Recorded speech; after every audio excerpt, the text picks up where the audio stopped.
Good morning to all of you. और जैसा कि हम लोग का विराट क्लासेस का प्रयास है कि इस लॉकडाउन में जितने भी आप लोग के परीक्षा उपयोगी जितने भी जानकारी होने चाहिए, चाहे वो किसी भी सब्जेक्ट के हों, तो लगातार हम लोग देने का प्रयास कर रहे हैं। और आज जो टॉपिक हमारा जो रहेगा इस क्लास के पहले हमने राज्य के नीति निर्देशक तत्व क्या है और उसके बाद राज्य के नीति निर्देशक तत्व और मौलिक अधिकार में क्या अंतर है, वो सभी हमने डिस्कस कर रखी है। वो आप लोग को यूट्यूब के जरिए उसकी जानकारी आपको दे दी जाएगी आज। और उसके बाद उसमें जो महत्वपूर्ण जो अनुच्छेद हैं उसको भी बता दिया गया था। उसके बाद आज उसके आगे जो किसी भी एग्जाम में, चाहे आप बीपीएससी का एग्जाम दे रहे हो या रेलवे का दीजिए, एसएससी का दीजिए या अन्य जो भी एग्जाम, या कोई भी अगर आप विश्वविद्यालय का एंट्रेंस दीजिए किसी यूनिवर्सिटी का, तो उसमें राष्ट्रपति बहुत ही एक महत्वपूर्ण टॉपिक है। और राष्ट्रपति ऐसे भी आप जानते हैं कि देश के प्रथम नागरिक होते हैं, तो उनको भी पढ़ना काफ़ी अति आवश्यक है। तो उसमें आज उनके बारे में हम आज जानकारी लेंगे कि राष्ट्रपति क्या हैं, कैसे उनको निर्वाचित किया जाता है, कौन इसमें वोट में भाग करेंगे, इनके कार्यप्रणाली क्या हैं, क्यों प्रजातांत्रिक देश में राष्ट्रपति की आवश्यकता है। तो ये सब सारे आज इसके बारे में हम लोग जानकारी प्राप्त करेंगे। तो आप देख सकते हैं कि बोर्ड पे हमने कुछ चीज़ें मेंशन कर दी हैं। आप देख सकते हैं एरो के माध्यम से, आप लोग को समझने के पॉइंट ऑफ व्यू से हमने कुछ चीज़ें यहाँ पे लिख दी हैं। जैसे में क्या हमने लिखा है, सबसे पहले आपका सवाल कहाँ से बनना शुरू होगा राष्ट्रपति से, अगर आप एसएससी का दे रहे हो या रेलवे का देंगे एग्जाम, तो सबसे पहले एक सवाल आता है कि राष्ट्रपति जो टॉपिक है, जो अध्याय है, वो भारतीय संविधान के किस भाग में है। तो सबसे पहले आपको भाग जानना पड़ेगा। तो हमने देखिए मेंशन कर रखा है पार्ट 5 भाग 5। एक यहाँ से सवाल बनता है। और आपके जानकारी के लिए भी आप ये जान लीजिए कि राष्ट्रपति भारतीय संविधान के भाग 5 के अध्याय 1, यहाँ पे देखिए चैप्टर का एरो के माध्यम से हमने डायग्राम भी बना दिया है।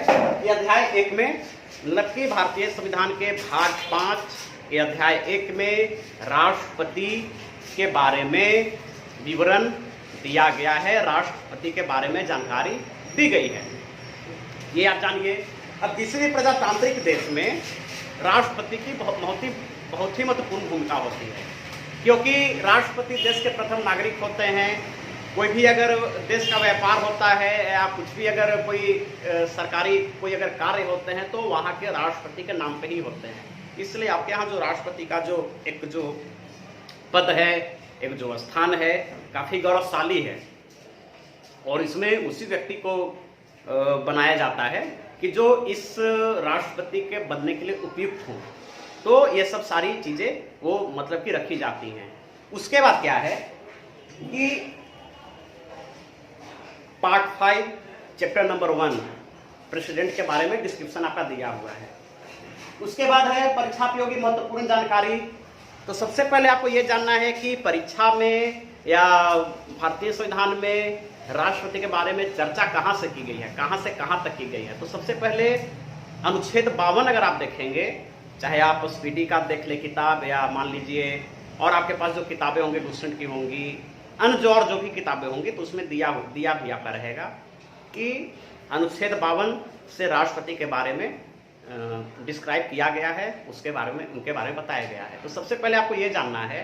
तो आज हम लोग एक छोटा सा विवरण प्रस्तुत करेंगे, क्योंकि राष्ट्रपति जो टॉपिक है उसको काफ़ी हम लोग को गहराई तक जाना भी नहीं है, और इसका मतलब काफ़ी उसको आसानी से ये केवल बोल कर निकलना भी नहीं है। उसमें जो परीक्षा उपयोगी जो भी तथ्य होंगे वो हम लोग सब बताने का कोशिश करेंगे। तो सबसे पहले आपका ये है कि महत्वपूर्ण जो अनुच्छेद जो हैं, अभी हमने लिखा हुआ है कि अनुच्छेद 52 यहाँ पे हमने चर्चा की है।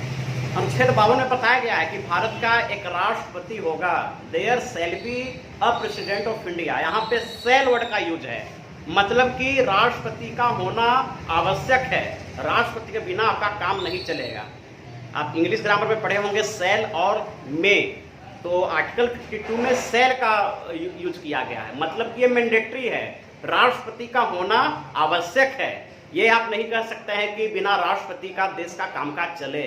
आपको बोलना होगा कि अनुच्छेद 52 में लिखा गया है शैल, में भी नहीं, there shall be a president of India, Bharat का एक राष्ट्रपति होगा, ये मैंडेटरी प्रोविजन है, होगा तो होगा। उसके बाद है अनुच्छेद 53, उसमें बताया गया है कि राष्ट्रपति की कार्यपालिका शक्ति, मतलब कि राष्ट्रपति जो भी कुछ काम करेंगे वो स्वयं या अपने अधीनस्थ अधिकारियों के द्वारा वो करेंगे। मतलब कि राष्ट्रपति के लिए आसान नहीं होता है कि सब काम वो खुद से करें, इसलिए आप देखोगे कि हर एक डिपार्टमेंट में हर एक कई तरह के अधिकारी नियुक्त होते हैं, ये अधिकारी के माध्यम से राष्ट्रपति ये सब कार्य करेंगे। तो अनुच्छेद 53 में बताया गया है कि राष्ट्रपति की कार्यपालिका शक्ति और वो स्वयं करेंगे या अपने अधीनस्थ अधिकारियों के द्वारा वो इस चीज को करेंगे। अब इसी में आपका आता है कि सेना के कमांडर भी होंगे, आपका अनुच्छेद 53 के ही अंतर्गत के तीनों सेनाओं के जो सर्वोच्च कमांडर होते हैं वो कार्यपालिका शक्ति के अंतर्गत आएगा और उसमें ये आपका दिया हुआ है।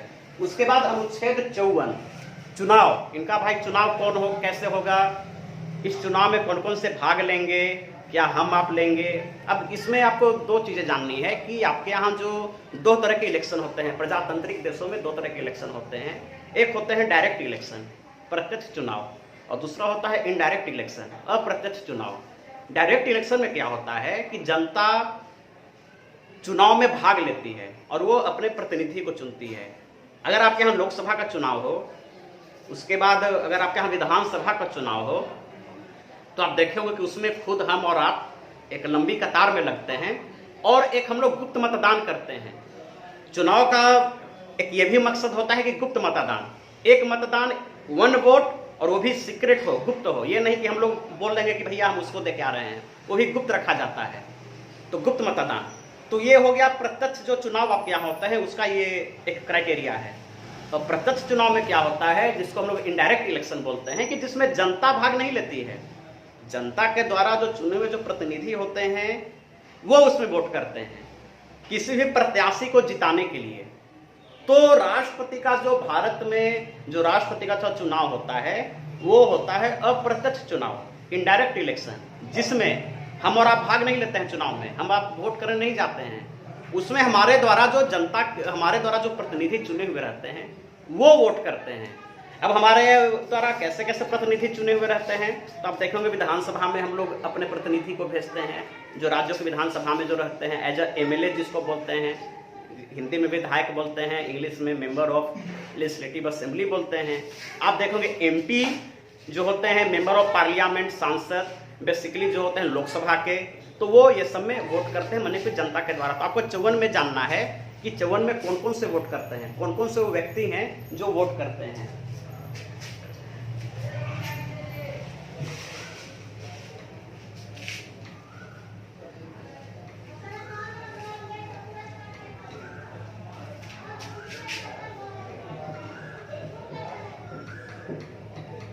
अनुच्छेद 54, अनुच्छेद आपका 54 में है कि इसमें जनरली लोकसभा के जो सदस्य हों, मतलब कि जिसको आप चुनकर भेजते हैं, तो जिसको आप इनको चुन के भेजते हैं, तो इसमें है देखिए कौन कौन। तो सबसे पहले पार्लियामेंट,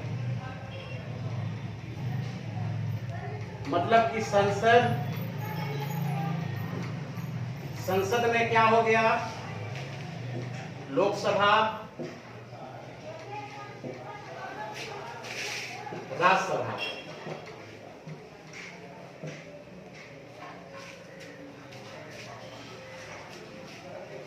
उसके बाद इसमें क्या होंगे, इसमें जो भी लोग चुने हुए रहेंगे वो वोट करेंगे राष्ट्रपति के इलेक्शन में। उसके बाद राज्यसभा के जो भी सदस्य होंगे वो वोट करेंगे। उसके बाद एमएलए जो मेंबर ऑफ लेजिस्लेटिव असेंबली जो होंगे वो भी क्या करते हैं, इसमें वोट करते हैं। तो ये आप देख सकते हैं। उसके बाद क्या है कि दिल्ली और पौंडीचेरी, सुनोगे कि ये सब केंद्र शासित प्रदेश हैं, लेकिन इन लोगों को भी शामिल किया गया कि यहाँ के भी जो इलेक्टेड जो मेंबर होंगे वो राष्ट्रपति के इलेक्शन में वोट करेंगे और राष्ट्रपति जिसको वो जिताना चाहें उसको वोट करके वो जिताएंगे। तो ये आप देखिए, पौंडीचेरी और दिल्ली के भी इसमें पार्लियामेंट में मतलब कि ये राष्ट्रपति के इलेक्शन में भाग लेते हैं। उसके बाद जो महत्वपूर्ण जो इसके बाद जो अनुच्छेद है आर्टिकल 56, टर्म, राष्ट्रपति का कार्यकाल कब तक होगा, कब तक ये रहेंगे। अमेरिका में है कि एक व्यक्ति राष्ट्रपति के लिए 2 बार से अधिक वो अप्लाई नहीं कर सकता है, वो 2 बार से अधिक वो चुने नहीं जाएंगे। भारत में ऐसा कोई संविधान में ऐसा कोई प्रोविजन नहीं है कि यहाँ के राष्ट्रपति 2 बार भी हो सकते हैं, 3 बार भी हो सकते हैं, 4 बार भी हो सकते हैं। लेकिन बेसिकली हमारे यहाँ जो स्थिति है कि एक बार 2 बार से ज़्यादा लोग नहीं हुए हैं। सबको इस यहाँ पे मौका दिया जाता है। जो भी सत्तारूढ़ जो दल होते हैं, जिनकी सरकार होती है, तो वो बेसिकली कोशिश करते हैं कि नए नए व्यक्तियों को चुनने का। टर्म क्या होता है, तो 5 ईयर्स, 5 साल तक ये रहेंगे। अच्छा, 5 साल तक रहेंगे, सही बात है। 5 साल के पहले वो हट भी सकते हैं। कैसे हट सकते हैं? हो सकता है उनकी डेथ हो जाए, या हो सकता है उनको अपने पद पे रहने के लिए मन न कर रहा हो, तो भी वो हट सकते हैं। हो सकता है कि संविधान के कुछ वैसे प्रोविजन हैं जिसके उल्लंघन में राष्ट्रपति को दोषी ठहराया जाए, तो उसके लिए भी प्रोविजन है। इम्पीचमेंट के द्वारा उनको हटाया जा सकता है। तो टर्म तो ऐसे 5 साल होता है, लेकिन कुछ जो नियम जो हैं, कुछ जो रूल हैं कि इसके अनुसार राष्ट्रपति को 5 साल के पहले भी हटाया जा सकता है। तो ही 56 में टर्म की बात कही गई है, कार्यकाल 5 साल। अगर 5 साल के पहले अगर वो उनको इस्तीफा देना है, अगर उनको हटना है खुद से, तो इस्तीफा देकर हटेंगे, अपने मन से नहीं, उनको सूचना देना होगा। तो किसको इस्तीफा देंगे? उपराष्ट्रपति को। उसके बाद अगर उनको हटाना है 5 साल के पहले, जिसको हम लोग इम्पीचमेंट बोलते हैं, तो उसके आर्टिकल 61 में भी एक बताया गया है प्रोविजन कि इन आधारों पे राष्ट्रपति को हटाया जा सकता है। तो उस आधार पे भी इनको 5 साल के पहले हटाया जाएगा। आर्टिकल 61 में इसकी चर्चा की गई है। तो इन आधारों पे राष्ट्रपति का तो कार्यकाल जो होता है 5 साल का होता है, लेकिन 56 में भी बताया गया है कि अगर उनको 5 साल के पहले अगर हटना होगा तो उपराष्ट्रपति को इस्तीफा देंगे। 61 जो अनुच्छेद है, आर्टिकल जो 61 है, अनुच्छेद जो 61 है, उसमें बताया गया है कि अगर संविधान के कुछ पार्ट का अगर वो उल्लंघन करते हैं या दोषी ठहराए जाते हैं, तो उन आधारों पे इम्पीचमेंट के जरिए उनको हटाया जाएगा। तो इम्पीचमेंट के लिए एक प्रोसेस है। एक सदन बिल पास करेगी, दूसरे सदन में वो जाएगी, उसके बाद वो पास करेगी, उसके बाद राष्ट्रपति को 14 दिन पूर्व नोटिस दिया जाता है कि आप खुद से अपना पक्ष रखिए या किसी व्यक्ति विशेष के द्वारा अपना पक्ष रखवाइए। तो ये सब एक प्रोसेस है।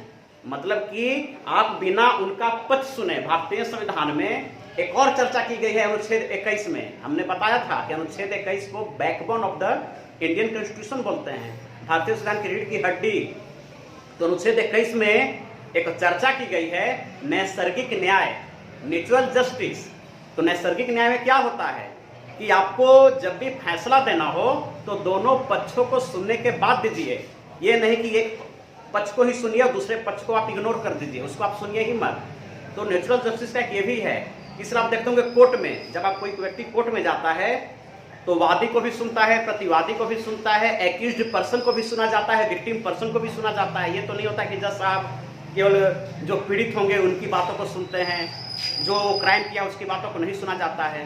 तो नेचुरल जस्टिस यही बोलता है कि आपको दोनों पक्षों को सुनने के बाद आपको कोई मतलब कि कोई अंतिम फैसला करना है।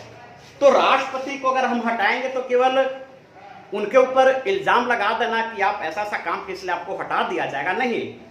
नेचुरल जस्टिस अनुच्छेद 21 में भी हम जो बताए कि प्राकृतिक न्याय, नेचुरल जस्टिस, नैसर्गिक न्याय को आपको ध्यान में रखकर अगर आप राष्ट्रपति पे कुछ इल्जाम लगा रहे हैं या अगर वैसा लगता है कि राष्ट्रपति ने ऐसा कोई काम किया है, तो उनको भी आपको नोटिस देना होगा, उनको भी सुनना होगा कि देखिए आपके ऊपर ये सब आरोप लगाए गए हैं, ये कहाँ तक सही हैं। तो वो अपना पक्ष रखेंगे कि ये आरोप बेबुनियाद हैं या ये गलत हैं या लगाया गया है या जो भी हो, आप जांच करवा दीजिए। तो बिना सुने आप उनको पद से नहीं हटा सकते हैं। तो ये सब सारी चीजें अनुच्छेद 61 के अंतर्गत करना पड़ता है।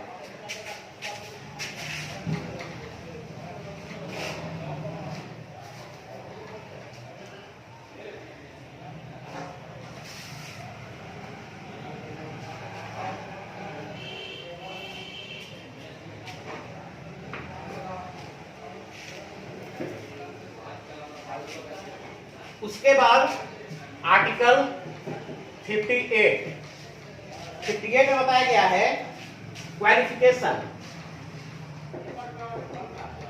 कौन लोग बन सकते हैं, कैसे लोगों को बनाएंगे, तो कैसे कैसे लोग राष्ट्रपति बन सकते हैं, क्या एलिजिबिलिटी है। तो सबसे पहले आपका ये है कि नागरिक होना चाहिए, कहां, भारत का। उसके बाद उम्र क्या भाई, तो 35 वर्ष। उसके बाद आपको क्या करना है, और वो सदन के सदस्य होने हेतु पर्याप्त हो। मतलब कि जो कंडीशन है वो फुलफिल करेंगे तो आर्टिकल 58 के अंतर्गत वो बन सकते हैं। उसके बाद आप देखेंगे 60 आर्टिकल, उसमें क्या है, शपथ, ओथ। राष्ट्रपति जब बनेंगे तो वो ओथ लेंगे, शपथ लेंगे, बिना शपथ लिए नहीं राष्ट्रपति कहलाएंगे। तो ओथ किसके सामने लेंगे, चीफ जस्टिस ऑफ इंडिया। अगर वो नहीं है तो इनसे कोई जो जूनियर होंगे उनके सामने वो लेंगे। तो मतलब कि भारत के मुख्य न्यायाधीश, अगर भारत के मुख्य न्यायाधीश नहीं है तो उनके बाद वाले जो न्यायाधीश हैं उनके सामने राष्ट्रपति शपथ लेंगे।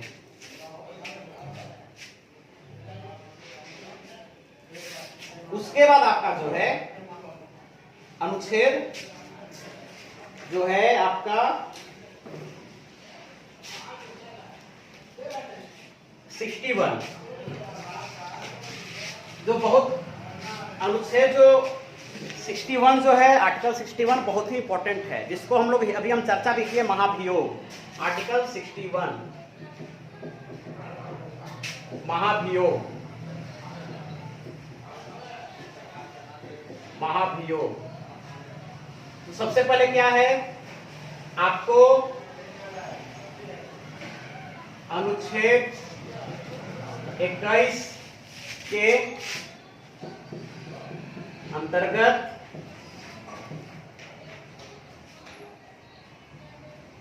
सुनवाई का अवसर प्रदान करना है। ये नहीं कि आप बिना उनको अवसर दिए आप उनको राष्ट्रपति को इम्पीचमेंट के जरिए, महाभियोग के जरिए हटा दीजिए, वो भी गलत है। अब आर्टिकल 61 में क्या प्रोसेस है, कैसे कैसे प्रोसेस होगा, कैसे उनको हटाने की प्रक्रिया शुरू होगी, उसके बारे में हमको जानना है। तो सबसे पहले सदन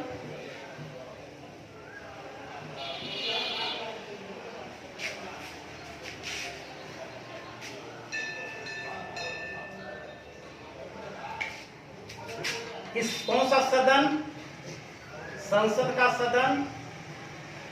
तो कोई एक सदन, पहले सदन में क्या होगा, पहले सदन में 2/3 2/3 2/3 सदस्यों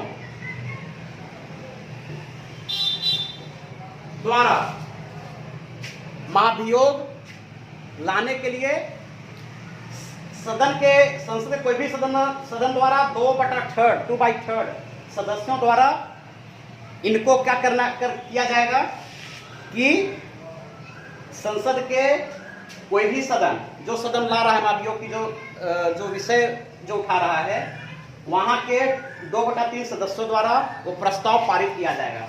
क्या किया जाएगा, प्रस्ताव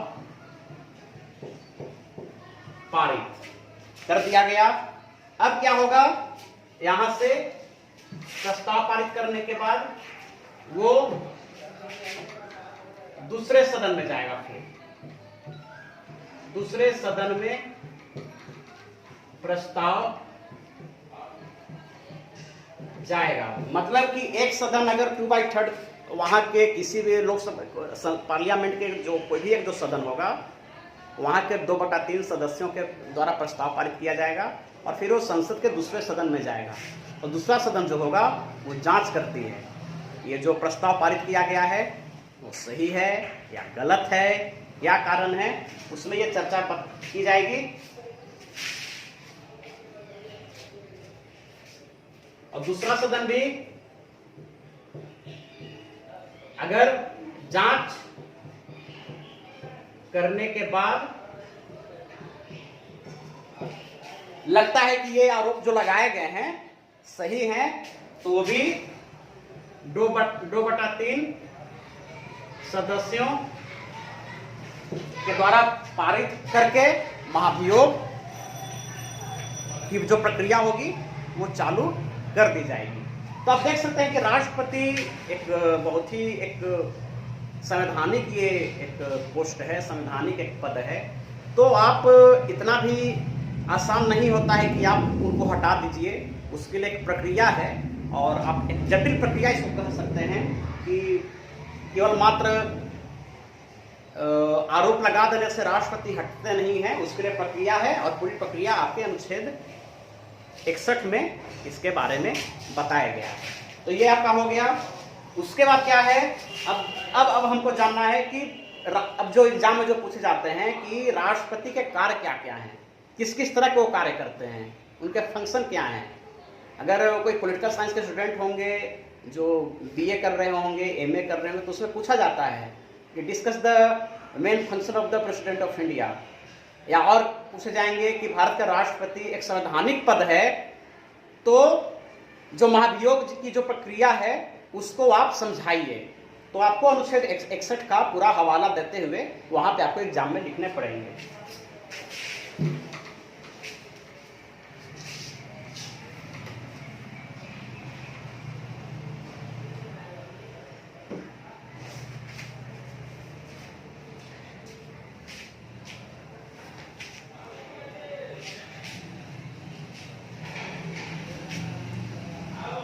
कार्य, सबसे पहले कार्य में आप देखिए नियुक्ति, इंग्लिश में बोलते हैं अपॉइंटमेंट। किसकी किसकी नियुक्ति करेंगे ये भी बहुत जानना जरूरी है। इसमें पूछता है कि भारत के ऑप्शन में कि भारत के राष्ट्रपति इनमें से निम्नलिखित में से किसकी नियुक्ति नहीं करेंगे, तो आपको जानना है कि किसकी नियुक्ति करते हैं। अगर वो आप जान जाएंगे किसकी नियुक्ति करते हैं तो आपको ऑप्शन से सीधा पता चल जाएगा किसकी नियुक्ति ये नहीं करते हैं। तो नियुक्ति में सबसे पहले क्या करेंगे, तो सबसे पहले प्रधानमंत्री, पीएम। उसके बाद है कि प्रधानमंत्री की सलाह पर अन्य मंत्रियों की नियुक्ति राष्ट्रपति ही करते हैं। सबसे पहले प्रधानमंत्री का करेंगे, उसके बाद है कि प्रधानमंत्री की सलाह पर क्या करेंगे, अन्य मंत्रियों की नियुक्ति करेंगे। उसके बाद मतलब कि अदर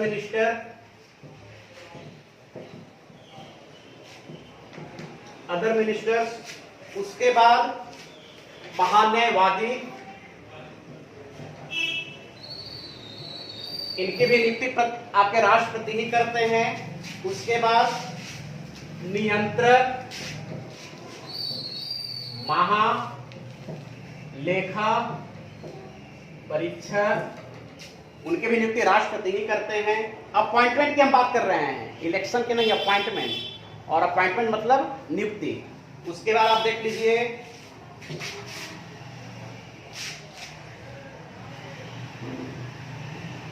हाई कोर्ट,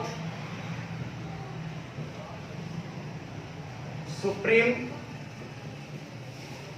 कोर्ट के जो मुख्य जो न्यायाधीश होंगे या अन्य जो न्यायाधीश होते हैं उसकी नियुक्ति राष्ट्रपति करते हैं। जो ये बहुत ही इंपॉर्टेंट है, सवाल भी आते हैं एग्जाम में। उसके बाद है कि राजदूतों की नियुक्ति, राज्यों के राज्यपाल की नियुक्ति, ये सब क्या करते हैं, सब राष्ट्रपति करते हैं। उसके बाद आप जान लीजिए और क्या करते हैं। उसके बाद वित्त आयोग के सदस्यों की नियुक्ति। उसके बाद आप देखे होंगे हर एक राज्य में राज्य लोक सेवा आयोग होता है, पब्लिक सर्विस कमीशन होता है, जैसे बिहार में है बिहार पब्लिक सर्विस कमीशन जो एग्जाम कंडक्ट कराती है, तो उसके सदस्यों की नियुक्ति। ये सब जो आपके यूनियन पब्लिक सर्विस कमीशन है संघ लोक सेवा आयोग, उसके सदस्यों की नियुक्ति भी राष्ट्रपति करते हैं। राज्य के जो भी लोक सेवा आयोग होते हैं उनके राष्ट्रपति नहीं करते हैं, स्लिप ऑफ टंग हो गया था। तो ये सब आप देख सकते हैं। या उसके बाद अल्पसंख्यक आयोग के जो सदस्य होते हैं, अल्पसंख्यक आयोग के बारे में चर्चा की गई है। आप देखेंगे 329 से आप देखेंगे और 340 का जो अनुच्छेद है उसमें आयोग की चर्चा की गई है। तो उसमें जब आप पढ़ेंगे तो उसमें ये सब आपको पढ़ने को मिलेगा। उसमें इसके भी जो सदस्य हैं राष्ट्रपति ही करते हैं नियुक्ति, इनके सदस्य की नियुक्ति राष्ट्रपति करेंगे। तो आप देख सकते हैं कि इसमें से पूछता है कि इनमें से किनकी नियुक्ति राष्ट्रपति करते हैं। तो आप जान गए कि प्रधानमंत्री की सलाह पे अन्य मंत्रियों की नियुक्ति राष्ट्रपति करेंगे। उसके बाद हमने बताया कि महान्यायवादी, नियंत्रक महालेखा परीक्षक, हाईकोर्ट सुप्रीम कोर्ट के न्यायाधीश और मुख्य न्यायाधीश की नियुक्ति। उसके बाद हमने बताया कि अल्पसंख्यक आयोग के सदस्यों की नियुक्ति। उसके बाद हमने बताया कि वित्त आयोग के सदस्यों की नियुक्ति। उसके बाद हमने बताया कि राज्यपाल, हर एक राज्यों के राज्यपाल की नियुक्ति। उसके बाद हमने बताया कि राजदूत की नियुक्ति, राजनायिकों की नियुक्ति, ये सब जितने भी फंक्शन हैं। उसके बाद हमने बताया संघ लोक सेवा आयोग के सदस्यों की नियुक्ति, चेयरमैन की नियुक्ति, ये सब क्या करेंगे, राष्ट्रपति करते हैं। तो नियुक्ति का जो अधिकार है ये राष्ट्रपति के पास है और इसमें वही सब नियुक्त वगैरह करते हैं। तो आज के यूट्यूब के जरिए, आज के चैनल के जरिए आज हम लोग इतना ही देखेंगे और फिर इसके बाद नेक्स्ट वीडियो में राष्ट्रपति के और जो भी कार्य जो होंगे और जो भी शक्तियाँ होंगी उसकी चर्चा हम लोग के अगले क्लास में हम लोग उसको करेंगे। धन्यवाद और आप लोग ध्यान से पढ़ते रहें।